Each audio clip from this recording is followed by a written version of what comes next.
8-year-old to be visiting the southern border in Arizona around Douglas and the Dallas area. And we actually came across a 34-year-old woman, a 32-year-old woman that had an 8-year-old and a 12-year-old.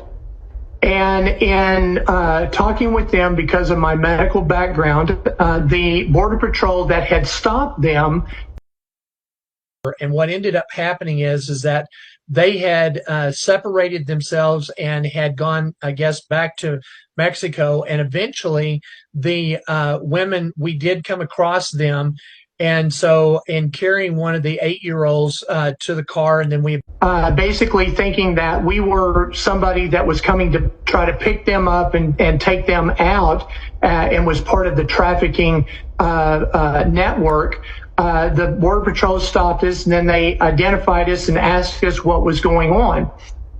Once I identified that I was a congressional candidate and what was happening, they made me aware of the 4 women, or 2 women and 2 little girls that were over and sequestered in this one area, and they were waiting on a medical team to actually come to that area, but they were being delayed because it was so remote.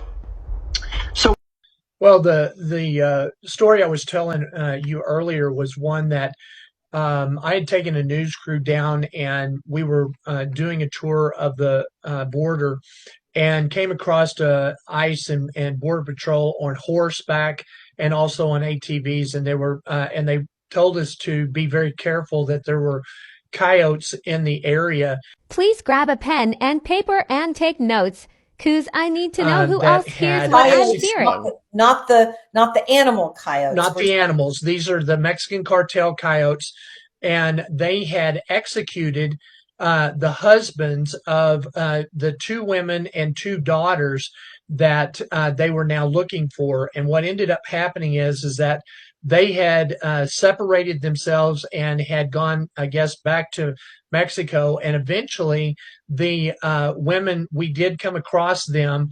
And so in carrying one of the 8-year-olds to the car. And what I did was, because of my medical background, I went and I started talking to them. And in this is when I learned that all 4 of the women had been raped. And what had happened was that later on, after I had given them my identification as a congressional candidate to Border Patrol and ICE, and we eventually got them to medical treatment and to the border ICE and stuff, and started talking to them. Now I've got a medical background, so started evaluating. He earned a bachelor's degree from Midwestern State University in 1989 and a graduate degree from the United States Sports Academy in 1992. His career experience includes working as a curriculum developer at Grand Canyon University, an NCAA basketball official, and an ordained minister. They must have given it to somebody at that hospital that they were given, and at that point somebody anonymously reached out to me, and that's when they actually said, we won't do anything at all. So when we finally turned him over and they took him to the hospital and stuff, and I talked to the doctor in regards to what was going on, I got a call from him, and he said, basically, professional in the medical field, I just wanted to let you know the little 8-year-old girl had 67 different. They must have given it to somebody at that hospital that they were given, and at that point somebody anonymously reached out to me, and that's when over and they took him to the hospital and stuff, and I talked to the doctor in regards to what was going on. I got a call from him, and he said, basically, professional in the medical field, I just wanted to let you know the little 8-year-old girl had 67 different. They must have given it to somebody at that hospital that they were given, and at that point somebody anonymously reached out to me, and that's when you to know that the little girl had 67 DNA samples inside of her, on her, because the shirts and jackets and pants and everything else had all of that on them, and that they, on their way to the border, were being repeatedly raped by the men that were involved in that caravan. What kind of studies did they make to her? My understanding is that it was vaginal on their and then all over her clothes. Okay. So not only was she recently raped, traces of DNA. How is that even possible? Well, that's the minimum that she could have been raped. And the reason why she couldn't talk was because she had screamed and cried for so many days and weeks coming up to America, the land of opportunity, by some male individuals there. But she had, over the past, on her clothes, had the different DNA samples that they found as well. I didn't follow them to the hospital. I don't have any follow-up to them. All I've had is negative press stating that this really doesn't happen. You said that there's an association or an organization that corroborates what you're saying. Well, they're saying that because they talked with the Arizona Department of Safety, that they've talked with the Nogales and Douglas Police Department, that they have no reports, that there's no information whatsoever that can corroborate what's taking place. And if they talk to Border Patrol or ICE, unfortunately, the Biden administration has stated that they can't and will not release any information whatsoever regarding any person or child that's involved with any type of trafficking that's happening.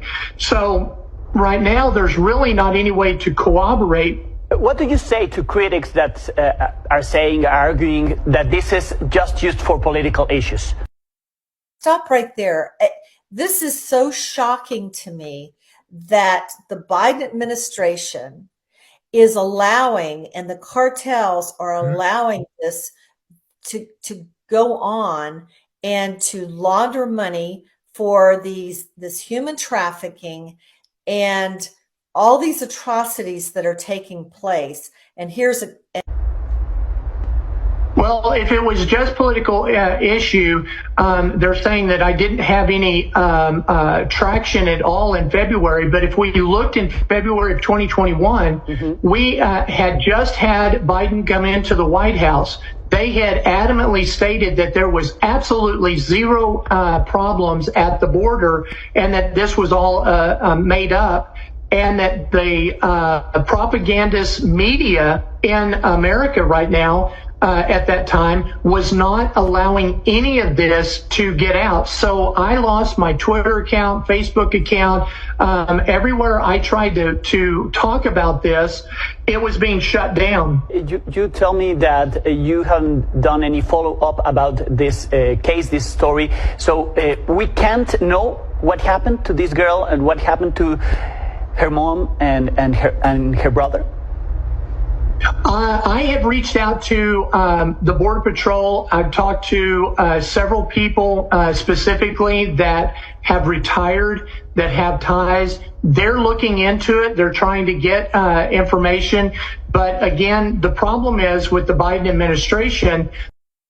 Stop right there.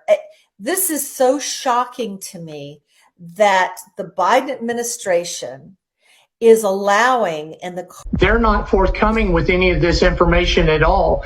And I would love to find the two women. Stop right there. This is so shocking to me that the Biden administration.